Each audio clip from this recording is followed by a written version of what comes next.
નમસ્તે વિદ્યાર્થી મિત્રો, આજે વાત કરીશું ધોરણ 6 અને વિષય ગુજરાતીના ચેપ્ટર નંબર 12 અપરાજયનો સંપૂર્ણ સંવેદન પોથીનું સોલ્યુશન મેળવીશું. પ્રથમ આપણે વાત કરવાના છીએ પ્રશ્ન નંબર 1. પ્રશ્નના ઉત્તર માટે યોગ્ય વિકલ્પ પસંદ કરો. પહેલો પ્રશ્ન છે, નિશસ્ત્ર બાળકને ભૂમિ પર પાડી નાખીએ તો વધ કર્યો. આ વિધાનમાં નિશસ્ત્ર બાળક એ કોણ છે? તો સાચો જવાબ આવે છે બ, અભિમન્યુ. અભિમન્યુનું પદ્મ ભેદવું એટલે શું? તો તોડવું. પદ્મવ્યુહની રચના કરનાર કોણ હતું? તો દ્રોણ.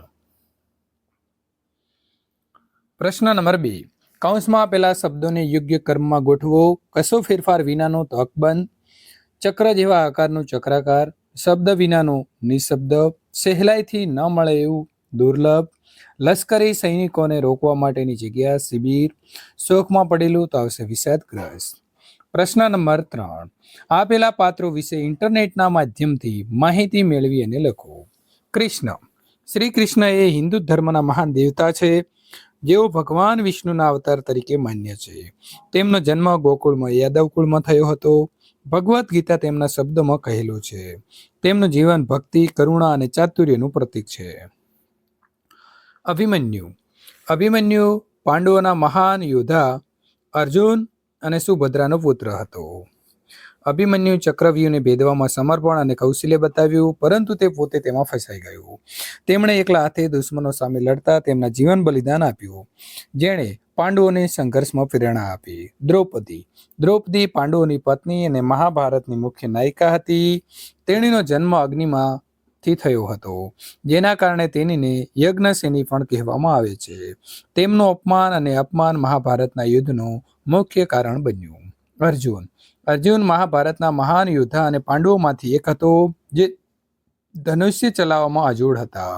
તેઓ ભગવાન શ્રી કૃષ્ણના મહાન ભક્ત અને તેમના સૌથી પ્રિય શિષ્ય હતા. શ્રી કૃષ્ણએ તેમને ભગવદ્ ગીતાનો ઉપદેશ આપ્યો હતો. રામ. રામ અયોધ્યાના રાજા દશરથ અને માતા કૌશલ્યના પુત્ર હતા, જેમની જીવન યાત્રા સત્ય, ધર્મ અને આદર્શોથી પ્રેરિત હતી. ભારતીય સંસ્કૃતિની અંદર રામના જીવનને આદર્શ મર્યાદા પુરુષોત્તમ તરીકે પૂજવામાં આવે છે. પ્રશ્ન નંબર 4. યોગ્ય શબ્દ પસંદ કરી ખાલી જગ્યા પૂરો. હું વેકેશન દરમિયાન રોજ શાળાના ફૂલ છોડને પાણી પાઈશ, જેથી તે સુકાઈ ન જાય. જ્યારે હું દિલ્હી ગયો હતો ત્યારે પહેલી વખત ટ્રેનમાં બેઠો હતો. અમે પહેલા માસીના ઘરે જઈશું, ત્યારબાદ ફરવા જઈશું. મેં ટીવીની અંદર ચંદ્રયાન 3 જોયું ન હોત તો હું એને વિમાનના આકારનો જ માનતો હોત. આજે મારે ઉપવાસ છે, નહીતર હું તમારી સાથે જમવા આવો. યુદ્ધ કરવું જોઈએ કે નહીં? કેમ? તો ના, યુદ્ધ કરવું જોઈએ નહીં.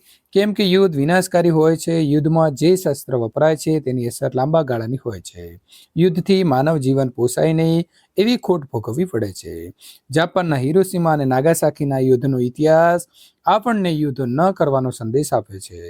વર્તમાન સમયની અંદર યુદ્ધ કોઈ પણ દેશ વચ્ચે લડાય તો પણ તેના કારણે સમગ્ર વિશ્વની અંદર તેની અસર થાય છે. ચીજ વસ્તુઓની તંગી ઊભી થાય છે, વસ્તુના ભાવોનો વધારો થાય છે અને તેની અનેક આડઅસર થાય છે. તેથી આપણે યુદ્ધ કરવું જોઈએ નહીં.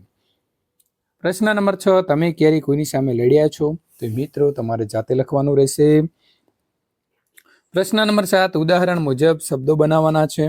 ગાંધીનગર છે તો એને આપણે ઊભું લખી દીધું છે, તો એવી રીતે એના શબ્દો બનેલા છે. ખુશ નસીબ.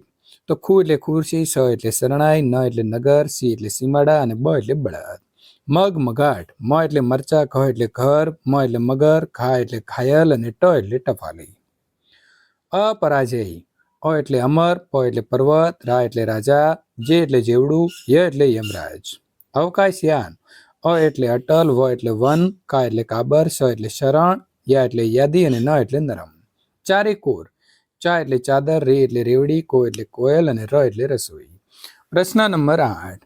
આપેલા વાક્યમાં કયા શબ્દો લાગણીનો ભાવ દર્શાવે છે તે શોધો અને લખો. કુદરતી આફતો સામે મનુષ્ય લાચાર હોય છે, તો લાચાર. આખા દિવસના અંતે દિનેશ લોથપોથ થઈ ગયો, તો લોથપોથ. પરીક્ષામાં પ્રથમ નંબરે પાસ થવાથી મારી મમ્મી ખુશ થઈ ગઈ.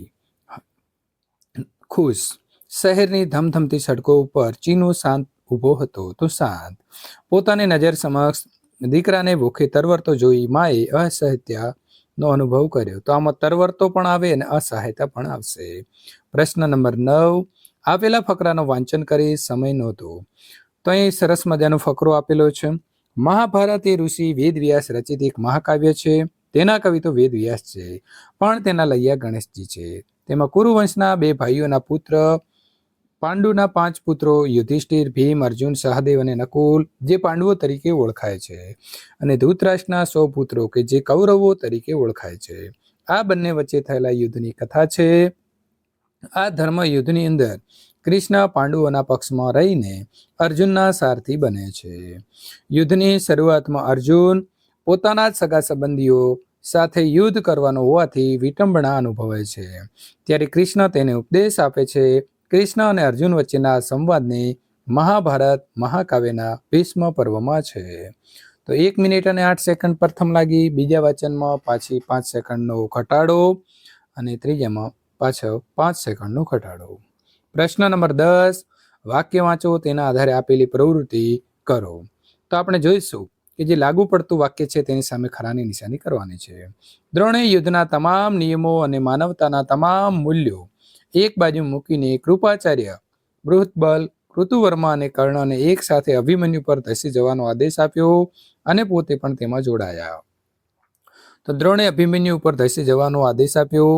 દ્રોણ યુદ્ધના તમામ નિયમો તોડી તેમાં જોડાયા. તો આ 2 વાક્ય જે છે તે આપણે ખરાની નિશાની કરવાની છે.